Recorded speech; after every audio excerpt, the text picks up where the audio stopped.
મહીસાગર જિલ્લાના સતરામપુર તાલુકામાં પોલીસ પર જીવલેણ હુમલાની ઘટના સામે આવી છે। સ્થાનિક સ્વરાજ્યની ચૂંટણીને લઈને પેટ્રોલિંગમાં રહેતી પોલીસ ટીમ પર બટકવાડા ગામ નજીક ટોળાએ હુમલો કર્યો હતો। શંકાસ્પદ બાઇકનો પીછો કરતી પોલીસ રજાત ફળિયા સુધી પહોંચી હતી, જ્યાં બાઇક સવાર ફરાર થઈ જતા ગામના લોકોને ભેગા કરી પોલીસને ઘેરી લેવામાં આવી હતી।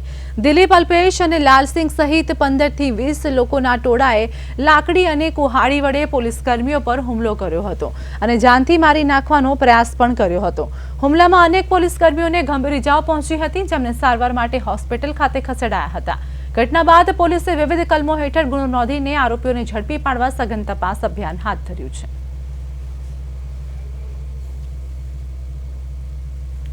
વાડા ઓપી વિસ્તારમાં અમારી એક ટીમ ખાનગી વાહનમાં ત્યાં સર્ચિંગમાં ઊભી હતી। એવામાં ફતેપુરા બાજુ એટલે કે દાહોદ જિલ્લા બાજુથી એક બાઇકવાળા આવે છે અને પોલીસ એમને ઈશારો કરે છે કંઈક શકમંદ લાગ્યું એટલે પોલીસ એમને ઊભા રાખવાની કોશિશ કરે છે, પણ આ લોકો કંઈક મતલબ થેલામાં કંઈક વચ્ચે હતું શકમંદ, એટલે સીધા રજાત ફળિયું જે બટકવાડા વિસ્તારનું છે અને ડુંગરાળ વિસ્તાર છે તો સીધા ત્યાં ભાગે છે। એટલે પોલીસને કંઈક શકમંદ લાગ્યું, જેથી પોલીસ ખાનગી વાહન તેમજ પીછો કરે છે અને ત્યાં જઈ અને બિલકુલ નજીક પહોંચ્યા પછી એ લોકો બાઇક મૂકી અને જે પોટકું હતું એ પણ મૂકી અને સીધા નદી વિસ્તારમાં બાજુમાં એક મતલબ પાણીનો રેડો જાય છે, નદી જેવું છે, એમાં ભાગી જાય છે।